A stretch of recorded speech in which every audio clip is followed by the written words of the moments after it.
A diferencia de los glóbulos rojos, los glóbulos blancos sí tienen núcleo y otros orgánulos, pero estos carecen de hemoglobina. La forma en la que clasificaremos estos glóbulos blancos o leucocitos será en granulares y agranulares. Todo esto dependiendo de si las vesículas que contienen estos son visibles al microscopio con diferentes técnicas de tinción. En el caso de los granulares o granulocitos, encontraremos a los neutrófilos, a los basófilos y a los eosinófilos. Y en el caso de los agranulares, encontraremos a los linfocitos y monocitos. Tras la tinción, cada uno de los tres diferentes tipos de granulocitos presentarán gránulos con diferente coloración, y las características de cada uno serán las siguientes. En el caso de los neutrófilos, sus gránulos serán más pequeños en comparación a otros leucocitos. Su distribución será de forma pareja y su coloración será violeta clara. Como estos gránulos no traen con fuerza los colorantes básicos de color azul o ácidos de color rojo, se dice que estos leucocitos son neutrófilos. Eso quiere decir que tienen una afinidad neutra. El núcleo de los neutrófilos presentará de 2 a 5 lóbulos nucleares que estarán unidos por finas hebras de cromatina. A medida que un neutrófilo envejece, el número de lóbulos nucleares aumentará. En el caso de los neutrófilos más antiguos, estos presentarán lóbulos nucleares con diferentes formas, y es por eso que a estos neutrófilos se les conoce también como polimorfonucleares. En el caso de los eosinófilos, estos presentarán gránulos grandes y uniformes que presentarán eosinofilia. La eosinofilia quiere decir que presentan afinidad hacia la eosina, por lo tanto se tiñen de color rojo anaranjado mediante colorantes ácidos. Estos gránulos normalmente no ocultan o cubren al núcleo. En los basófilos, los gránulos serán redondeados y de tamaño variable, además de que estos presentan basofilia. Y en este caso, la basofilia quiere decir que hay afinidad hacia colorantes básicos. Por lo tanto, estos gránulos presentarán un color azulado. Los gránulos en el basófilo normalmente oscurecen el núcleo, el cual presentará dos lóbulos. En el caso de los leucocitos agranulares, a pesar de que los nombramos agranulares, estos sí tendrán gránulos citoplasmáticos, pero estos gránulos tendrán una limitada capacidad hacia la tinción. En el caso del linfocito, este presenta un núcleo redondo o levemente hendido que se tiñe de una forma bastante intensa. Su citoplasma se tiñe de celeste y este forma una capa alrededor del núcleo. Algo importante de los linfocitos es que se clasifican dependiendo de su diámetro celular en pequeños o grandes.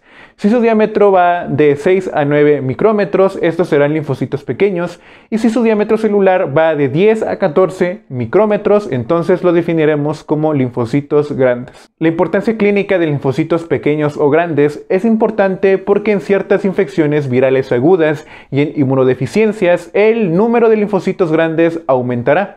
Los monocitos presentarán un núcleo en forma de riñón o hendidura y su citoplasma tendrá una coloración azul grisácea y de apariencia espumosa. El color y la apariencia de este citoplasma será gracias a sus gránulos azurófilos. La sangre transportará estos monocitos hacia diferentes tejidos donde estos aumentarán de tamaño y se les llamará macrófagos. Algunos de estos macrófagos serán macrófagos fijos, ya que estarán en un tejido en particular, como por ejemplo los macrófagos alveolares en el pulmón o los macrófagos en el vaso. Y otros serán macrófagos circulantes, ya que vagarán por todos los tejidos y se acumularán en sitios de infección o inflamación. Los glóbulos blancos y algunas células nucleadas presentarán proteínas que denominaremos como antígenos del complejo mayor de histocompatibilidad. Estas proteínas van desde la membrana y protruyen hacia el espacio extracelular.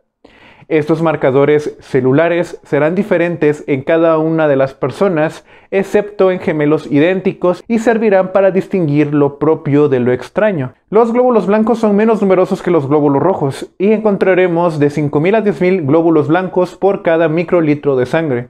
Al aumento de glóbulos blancos por arriba de 10.000 se le denominará leucocitosis, y esta es una respuesta normal y protectora que se debe a situaciones de estrés como por ejemplo invasión microbiana, ejercicio intenso, anestesia o por intervenciones quirúrgicas. A un nivel de leucocitos por debajo de 5.000 se le denominará como leucopenia, y esta no es beneficiosa para el cuerpo y suele deberse a radiación, choque o agentes quimioterapéuticos. La piel y las mucosas estarán expuestas permanentemente a microorganismos y sus toxinas, y existirán microorganismos que serán capaces de poder penetrar estas barreras. Después de que estos microorganismos atraviesan estas barreras, los glóbulos blancos tendrán la función de combatir estos microorganismos mediante la fagocitosis y la respuesta inmunitaria. Para poder llevar a cabo estas funciones, muchos glóbulos blancos abandonarán la circulación y se acumularán en sitios de invasión del patógeno o de inflamación. Una vez que los granulocitos y los monocitos abandonan la circulación, jamás vuelven a ella. Los linfocitos, por el contrario, recirculan constantemente desde la sangre al líquido intersticial y del líquido intersticial hacia la linfa, y de la linfa posteriormente vuelven hacia la sangre. Solo el 2% de la población linfocitaria recircula constantemente por la sangre. El resto lo encontraremos en la linfa, en los linfáticos, el vaso o en órganos como la piel o los pulmones. Como ya mencionamos, los glóbulos blancos abandonan el lecho vascular para dirigirse al sitio de inflamación. A este proceso se le denomina como migración o diapedesis. Durante este proceso, los glóbulos blancos ruedan sobre el endotelio, se adhieren a él y posteriormente se abren paso entre las células endoteliales. Son las moléculas de adhesión las que ayudan a los glóbulos blancos a adherirse al endotelio. Por ejemplo, en las células endoteliales encontraremos moléculas de adhesión que se llaman selectinas y que las encontraremos como respuesta a un daño local o inflamación. Estas selectinas se unirán a hidratos de carbono que estarán presentes en los neutrófilos y que ayudarán frenándolos y posteriormente haciendo que estos rueden sobre el mismo endotelio. Pero no solamente participan las selectinas, ya que los propios neutrófilos presentarán otras moléculas de adhesión que denominaremos integrinas. Estas integrinas fijan el neutrófilo al endotelio, pero no solo eso, ya que también ayudan al neutrófilo para poder hacerse paso entre las células endoteliales. Los neutrófilos y los macrófagos participarán en la fagocitosis ingiriendo bacterias y desechos de materia inanimada. Diversas sustancias producidas por los mismos microorganismos y por el tejido inflamado atraerán a estos fagocitos y este proceso de atracción se le denomina quimiotaxis. Entre las sustancias que estimulan la quimiotaxis encontraremos toxinas de los microbios, cininas, productos especializados del tejido que ha sido dañado y también ciertos factores estimulantes de colonias. De entre todos los glóbulos blancos será el neutrófilo el que responda de una manera más rápida al daño tisular provocado por las bacterias. Tras ingerir a la bacteria durante el proceso de fagocitosis, el neutrófilo liberará ciertas sustancias químicas entre las que encontraremos a la lisozima, que se encargará de o intentará destruir a la bacteria, pero no solo encontraremos a la lisozima, sino que también encontraremos a agentes oxidantes como lo es el superóxido, el peróxido de hidrógeno y el hipoclorito. Los neutrófilos también tendrán una proteína llamada defensina, y esta defensina tiene una actividad contra bacterias y contra hongos. Estas defensinas las encontraremos en vesículas y estas vesículas se unirán al fagosoma que contiene al microbio. Las defensinas formarán posteriormente péptidos que servirán como lanzas que perforarán la membrana microbiana y posteriormente provocarán la muerte del invasor.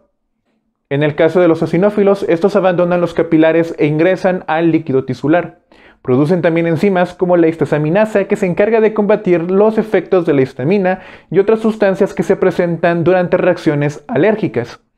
Además de esto, también fagocitan a los complejos antígenos anticuerpos y son efectivos contra ciertos parásitos.